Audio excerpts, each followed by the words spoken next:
Thank you. On this Veterans Day, one Utah World War II vet is reflecting on a tragic memory. He defied death in one of the war's most horrific fights, the Battle of the Bulge. Tonight, he shares his harrowing story of survival with ABC4 Utah's Kim Johnson. She now joins us live in studio. Kim? Yeah, John Bassereer is reluctant to share his story. It's so painful. He'd prefer to not talk about it at all. But what he and those few surviving members of his battery lived through one December day in 1944 is part of American history.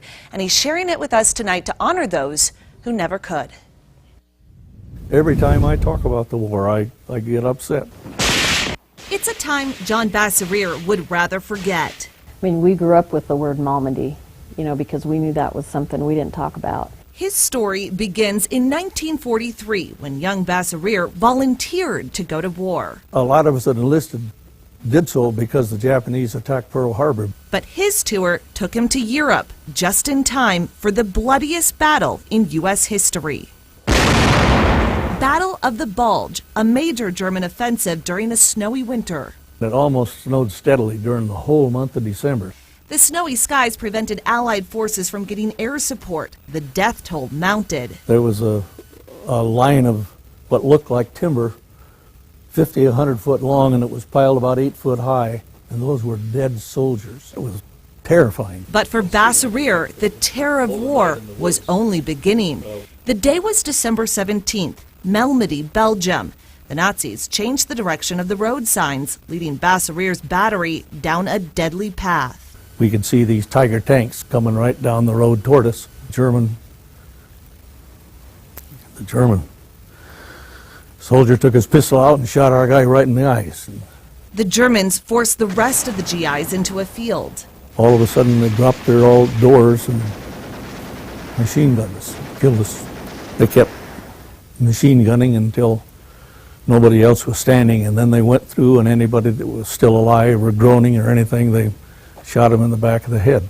Bassereer played dead, hiding under his comrades' bodies. Out of nearly 100 men in the field that day, he was one of the few who lived. It turned out to be 19 of us that were still alive. The men waited for the Germans to leave, then ran for the woods, where they spent 2 cold nights with no weapons, food, or proper clothing. I have had nightmares about that, waking up freezing and losing my feet. But Bassereer, now an 89-year-old man, is finding new ways to heal. He was invited on Utah's first honor flight to visit the World War II Memorial in D.C. A great tribute to so many Americans that gave up their lives for us. After years of pain, the memorial serves as a reminder. It just made you feel like your whole life had been worthwhile. Of what it all was for.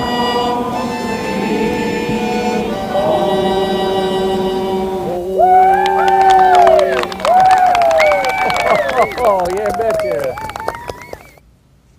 The massacre at Malmedy is considered one of the worst atrocities committed against prisoners in the Western European region of World War II. After the World War, 70 Nazis were put on trial for the massacre. 43 were sentenced to death. None of the death sentences were carried out. Live in the studio, Kim Johnson, ABC4 Utah. Good story, Kim.